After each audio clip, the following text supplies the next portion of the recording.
Hello बच्चों, आज आपको सिखाते हैं डिस्काउंट के बारे में। बच्चों, डिस्काउंट दो टाइप की होती है, trade discount and cash discount. Trade discount ये डिस्काउंट सेलर अपने कस्टमर्स को देता है एमआरपी पर एक फ़िक्स्ड परसेंटेज से, जो कि सबके लिए कॉमन थी। कोई कस्टमर है उसको ये परसेंटेज से डिस्काउंट दिया जाएगा, इसलिए इसकी कोई सेपरेट एंट्री पास नहीं की जाती है। अक्सर आप लोग शॉपिंग करने गए होंगे, देखा होगा वहाँ पर 20% ऑफ लिखा रहता है, 30% ऑफ। आपने जो भी लिस्ट प्राइस वहाँ लगी हुई है उसके ऊपर 20% डिस्काउंट मिल गया, आपने पेमेंट कर दिया। तो ये ट्रेड डिस्काउंट है जो कि कॉमन होता है। ऐसे ही कैश डिस्काउंट एक होता है।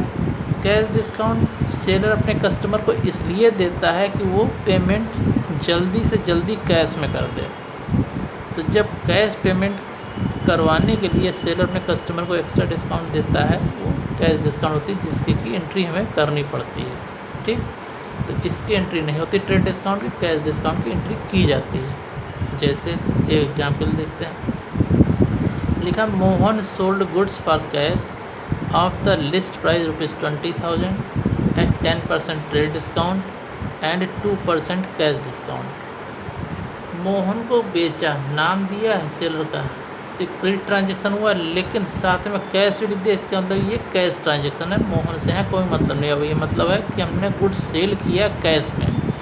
लिस्ट प्राइस 20,000 है, 10% ट्रेड डिस्काउंट है और 2% कैश डिस्काउंट है। तो पहले कुछ वर्किंग नोट बना लें, छोटा सा कैलकुलेशन कर लें। लिस्ट प्राइस गिवन है 20,000 की, ठीक। 10% ट्रेड डिस्काउंट है, इसमें ट्रेड डिस्काउंट 10% कैलकुलेट करके 20,000 पर 10% 2,000 हुआ, माइनस कर देंगे, 18,000 का बैलेंस बचा। अब जो कैश डिस्काउंट होता है आफ्टर चार्जिंग ट्रेड डिस्काउंट हमेशा कैलकुलेट होता है। तो हम ट्रेड डिस्काउंट का चार्ज करने के बाद जो 18,000 बचा, इसके ऊपर कैश डिस्काउंट कैलकुलेट करेंगे। 18,000 पर 2% कैलकुलेट किया, ये 360 आएगा।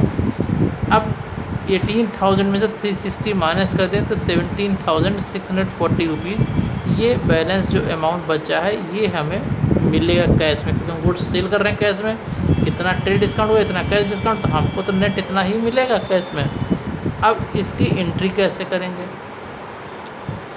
जब हम एंट्री करेंगे तो जब कैश सेल करते हैं तो एंट्री में क्या होती है हमारी, कैश आता है सेल करने पर, कैश अकाउंट डेबिट हो गया, और टू सेल्स इन गुड्स जा रहा है तो cash account debit to sales. ये नॉर्मल एंट्री हमारी कैश सेल की होती है, ठीक।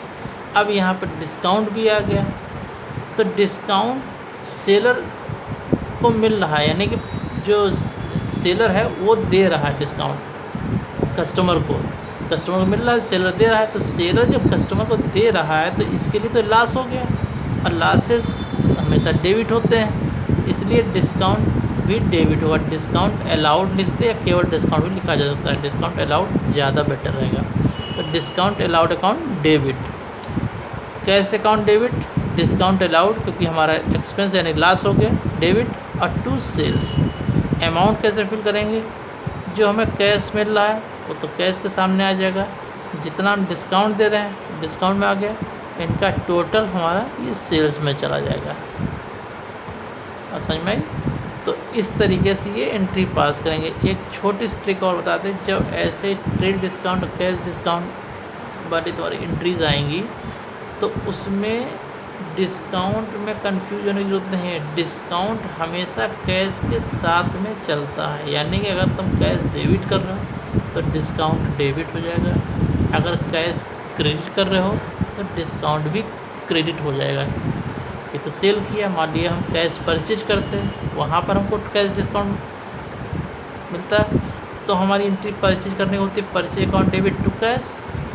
अब डिस्काउंट मिल रहा है तो कैश चूँकि क्रेडिट हो रहा है इसलिए डिस्काउंट भी क्रेडिट हो जाता है, तो purchase account debit to cash to discount received फिर वहाँ लिख देते हैं, या केवल डिस्काउंट लिख देते हैं।